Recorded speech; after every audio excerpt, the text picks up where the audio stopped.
Nang hindi maharangan ng BRP Suluan, nagbukas na ng water cannon ng Coast Guard ship ng China habang pilit kaming hinahabol. Bago kami makarating sa Baho de Masinloc, mas naging agresibo na ang dalawang dayuhang barko. Sa isang punto, ilang beses na silang muntik magbanggaan. Hanggang sa mangyari na ang hindi inaasahan.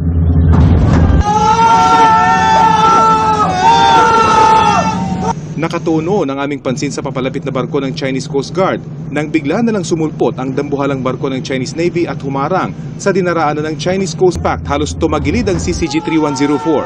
Sa anggulong ito nakuha mula sa aking 360 camera, makikitang ang BRP Suluan ang matutumbok sana ng Chinese naval ship. Mabilis lang nakalagpas ang barko ng Philippine Coast Guard, kaya mga barko ng China ang nagbanggaan. Makikita sa wasak ng nguso ng CCG-3104 kung gaano kalakas ang pagbangga nito. Ang mga Chinese Coast Guard personnel na nasa harap ng barko segundo bago ang banggaan, nawala na sa deck.